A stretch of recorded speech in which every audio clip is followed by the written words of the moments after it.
Group from the company HDW-IKL is one of two overseas firms bidding for the contract. The contract stipulates that there must be at least 60% Australian input into the project, and so both firms are starting the long task of compiling a list of which companies can best meet their needs. The German contingent has already visited 100 companies throughout Australia in their 3-week stay. We try to find out about all the capabilities we need for the production of equipment for the submarine, and we are going to find out Australian sourced equipment to be integrated already in the design of the submarine at this early stage. And on the other hand, we try to find partners for license agreement for high sophisticated German equipment and to enable a know-how transfer. Mr. Wolf says his company is confident that it will win the contract because of its vast experience in building submarines in other countries. Let's say in the last 30 years, together with our partners IKL and Ferristar, we've been able to build 72 submarines for more than 11 different countries all over the world. We're recently building submarines in Turkey. Since a couple of years we built submarines in India, and we also build submarines in Brazil. We have already started up with that one. So we feel that we have quite a large experience in this field of operation.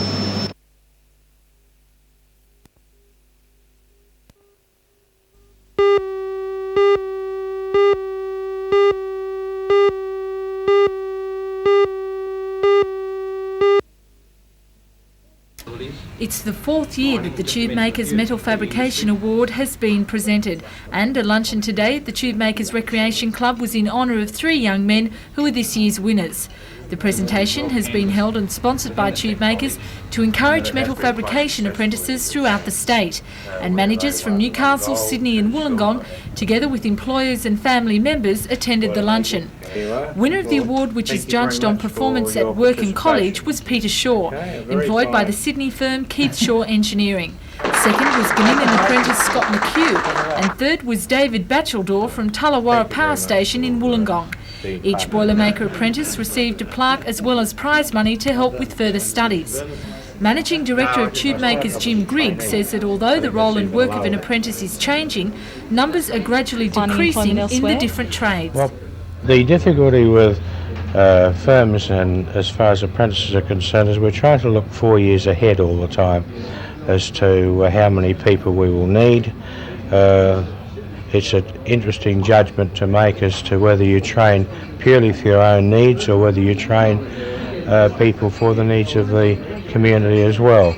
I think the numbers must be coming down a little because generally people are reluctant to train them when business has been down as it has been in the last year or two.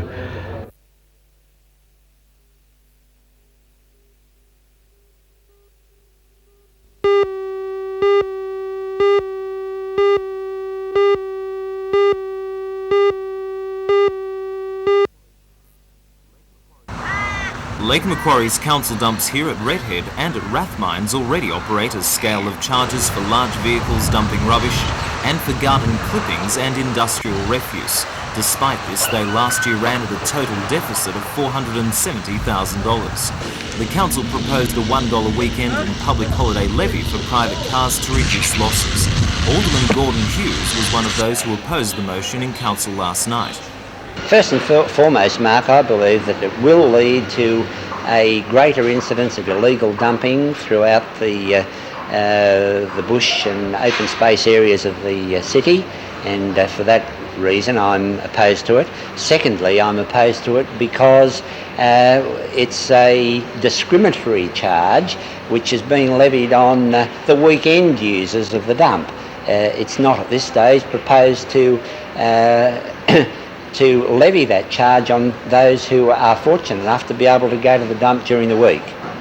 At Redhead Dump this afternoon, I found plenty of people who agreed with Alderman Hughes' assertion that the levy would result in rubbish being dumped on the side of the road.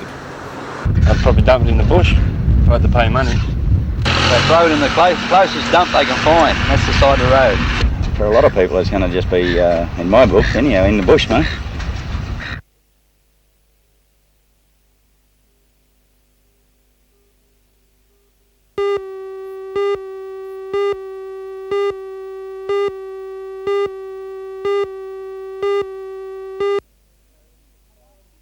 homes in About prime 40 residential residents areas, attended last night's such as council the meeting to voice area their of concerns Regent about the Street. proposed community cottage. The Department of Youth and Some Community people, you know, Services might has think that purchased we're, this house whingers at and 44 so forth, Regent we've Street. been through It a lot wishes of to the establish a bypass home issues for and 6 to everything, 8 and now we juvenile get this lump offenders. on their doorstep. Spokesman for the group, Bill We'd like to Willard, stroll said up one and of down their the major street. concerns is the safety of residents. There's a lot of women in the street that live on their own. And having worked amongst these juveniles, I know the influences they can have on other people, or other young people of their age. We try to live a quiet lifestyle in the street. People, you know, sort of mind their own business and everything else. But I feel that this sort of thing is going to upset a lot of people's lifestyles. Look at you when you said Mr where you Willard work. said Oh, he how also can you work believed there? more suitable locations work could be there, found to then you have accommodate good the community relationships, of cottage. course. And I feel that these homes, if they want to establish them, they should be either put in a Landcom development area, and if people want to associate with them and help them, it can be built around, not just come and slam down without any thought for anyone. Meanwhile, Or a Maitland semi- City Council has invited a representative from the Department of Youth and Community Services to address a forthcoming council meeting. The council's town planning department is also making inquiries as to whether a development application is required for the project. I trust after hearing the residents of Reed.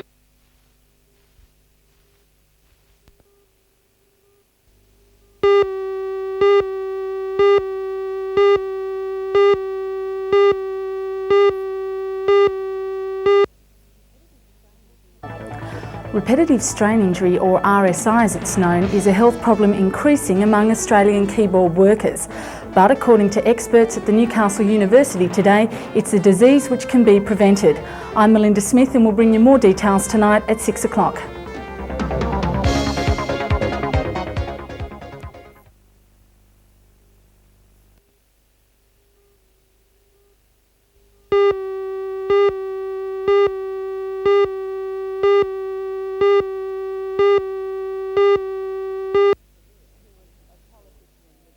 He was a politician in mid-career and he had to consider, and I to an extent had to consider, what effect the book was going to have on the rest of his career.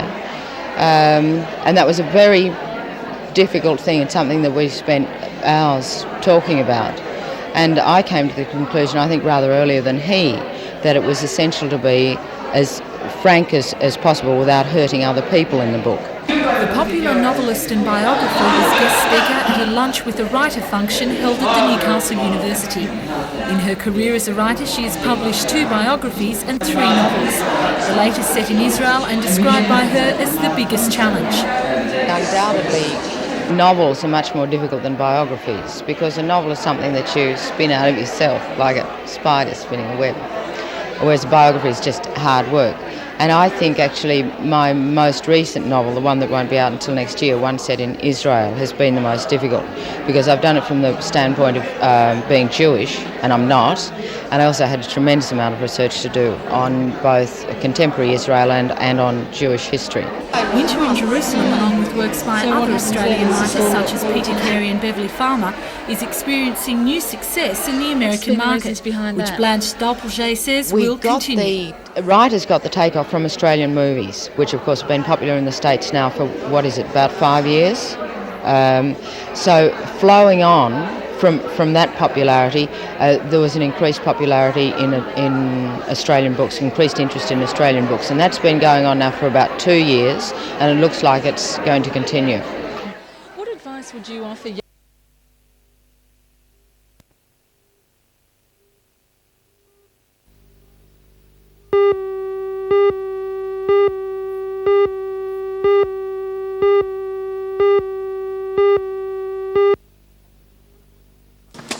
Mrs. Litwin was at home this afternoon when the manager of Walton's Hunter Street store, Brian Langton, and the store security officer, Maria Young, arrived with a surprise.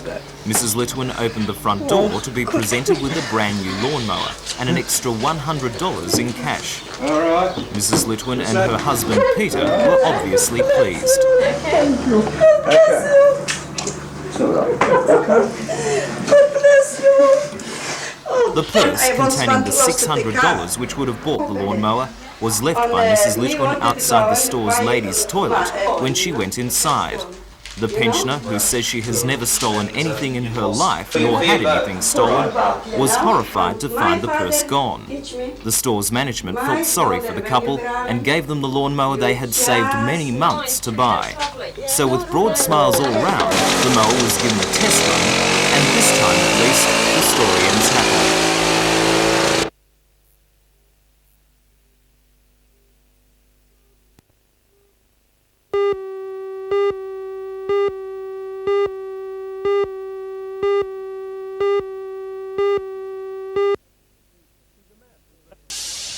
He's a man whose reputation precedes him. His 4 world titles rate him as the greatest surfer ever and the standard that all other surfers will strive for. He surfed all over the world and now he's relishing the chance to surf in his hometown. Well, I am looking forward to it. I've waited for years to see a contest in Newcastle. I've always wanted to see one here and we've finally got one, and it'll be fantastic to be able to surf at home in front of a home crowd. And I think the nicest thing about it is that you don't have to pack up and go away. Though he doesn't surf the full circuit these days, his performances in selected events still place him high on the world ratings. He recently finished second in a 5-metre surf in Perth and says his current form is excellent. He's the man who put Newcastle on the map in the surfing world, and now he says the Steel International will give Newcastle the reputation as host to the world's leading surf contest. We've got a reputation, like right now before the event started, as the town that's hosted the richest surfing event in the world. And you know, there's so much more prize money in our event here than anywhere else in the world that I think it'll be, I don't see anyone topping this event for years and years. So I think it will put Newcastle on the map, and in terms of tourism, with all the media coverage that the contest gets, it'll sort of, you know, people will get to see all the, you know, the good things about Newcastle. Mark's pick as the man to watch in the Steel International is Californian Tom Curran, though there's no doubt Richards himself would dearly love to take this one out. It would be great to win the, you know, the first one they've ever had in Newcastle.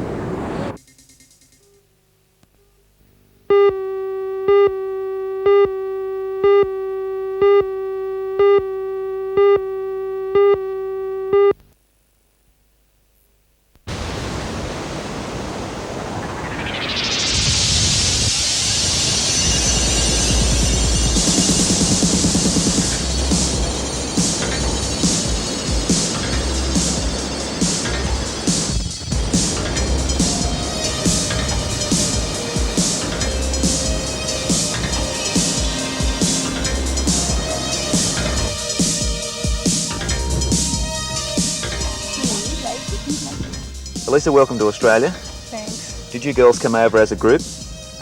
We just came over traveling together, Georgia Smith, Jolene Smith, and Kim Merrick and myself, and we're all from California. It's easier to travel with a few people. It helps make the accommodations cheaper and everything, and some people to surf with. So. How long have you been over here now? We got here on Monday. Have you had much time to prepare for the Australian conditions? We had some time, except for the rains. It's been raining and windy, and the first 3 days we surfed at Nobby's Beach instead of where the contest is, but we've had a few days now. And what do you think of the contest circuit for women in Australia? It's great. Australia is a big part of our circuit. They have 5 events through the year for us, so it's a really important part of our circuit. I don't like to ask you to speak on behalf of the other girls, but how do you rate your individual chances in the contest here in Newcastle and also for the whole world title? Well, this year it seems to be the competition's a lot closer, and there's no one that's really been dominating.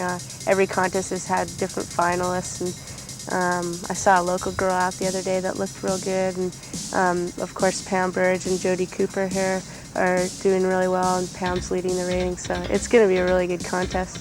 I think it's anybody's game. Jodie, welcome to Newcastle. Hi. And where are you from? I'm actually from Albany in Western Australia. Right. You've been doing fairly well on the circuit this year? Good and bad, not too bad. I started off really good and I've sort of, I slowed down there for a little while, but I'm really keen to do good in this contest and get some points together and get myself back up there. How long have you been involved with professional surfing? Well, this is my 3rd year on the circuit this year. You're looking forward to the contest here in Newcastle? Oh, a lot. It's great surfing in your own country in the contest. I've never been to Newcastle before. Well, actually stopped in Newcastle, and I'm really looking forward to it. And how many more events do you have to surf in the circuit this year? Well, we have another 4 events here in Australia. We have another one which happens right after this Newcastle event in Wollongong. And then the circuit comes back here in March, April, and we had 3 events then. And who do you see as the main contender for this particular event for the BHP Steel International? I think everyone's really got a good chance. As I said, this year, there's been different surfers in every final, you know, and everyone's sort of good. I think it's the most consistent person that's going to do good this year. And at this point, everyone's keen, they've had a bit of a break, and it's going to be very tough. Simon, you're one of the main contenders from Newcastle itself for the Coke Surf Trials next week. How do you rate your chances? Well, being a local and knowing the area at Newcastle Beach really well, I should go pretty well, since most of the other guys from overseas and they haven't had a chance to really get and know the break. How long have you been involved with professional surfing now? Well, at the moment I'm still amateur, but I'm allowed to compete in the main event of pro tournaments like this, but in the main event I cannot take the money. So you want to maintain your amateur status? Yeah, I want to go to the next World Titles in England next year. Right. And who do you see as being the main threat for you in the Coke Surf Trials? Well, I would say all the local boys. You know, it's going to be really hard. Mort Britz and Luke Egan and Nicky Wood and people like that. And what do you rate as your best performance to date? Best performance would be at the World Titles when I was ranked 4th in the world.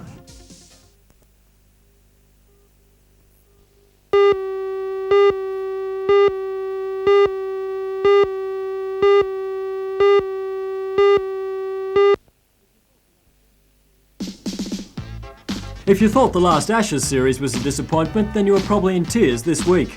The Australian cricketers were slammed in the first test against New Zealand at the Gabba, losing by an innings and 41 runs. The man some said was too old, Richard Hadley, had his way, taking 15 wickets in the match. The only bright spot for the Aussies were a pair of centuries. Greg Matthews scored his first Test 100, and Alan Border hit top gear and several sixes for an unconquered 152. It was all too much for South African-born opener Kepler Wessels, who hung up his Test cap the next day. Over in Florida, there's a game that might interest a few of the out-of-form Aussies. Hundreds of fans lined up to see what was cooking when the man who invented frying pan tennis as a protest against the high price of rackets took on Jimmy Connors. Connors put the heat on and, obviously hungry for another title, defeated local champ Jim Barker. Back here in Australia, big serving Nova Castri and Peter Doohan tied up his second Australian hardcourt title. He defeated Kiwi Bruce Derlin 6-4, 6-4. Doohan also wrapped up the doubles with partner Brian Levine. Over in the UK, Britain's rugby league team shared the Whitbread Trophy with New Zealand after a drawn third test. A last-minute penalty goal gave Britain the 6-all draw. It's the closest the Brits have come to winning the series in 20 years, and the scores on who won the all-in brawl during the game are not yet to hand. Over at Cardiff Arms Park, the Welsh Rugby Union team were notching up their biggest international win for 74 years. They downed Fiji 40-3 in the last match of their tour.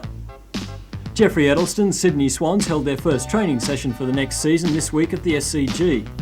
Under the watchful eyes of new coach Tom Hafey, the Swans went through some light training. But Edelston's wife Leanne had different ideas about who was running the show.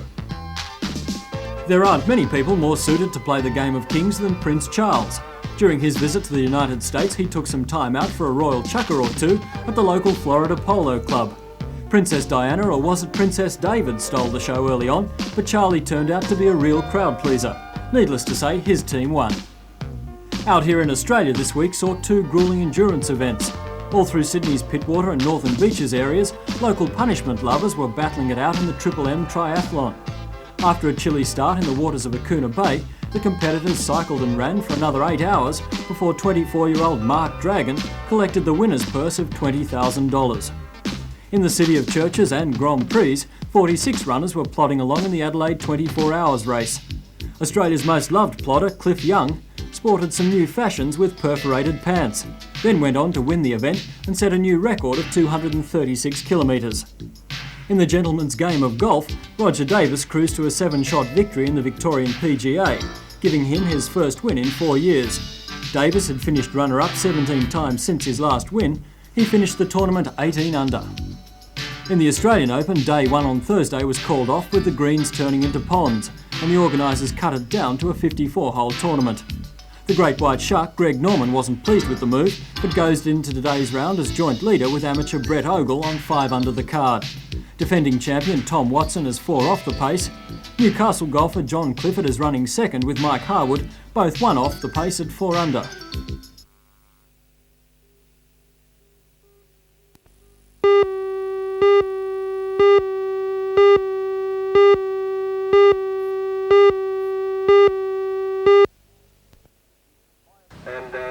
By observing tradition and having a lady, Mrs Ken Berry, christen the craft. The difference was that champagne was dispensed with in favour of an even more popular brew.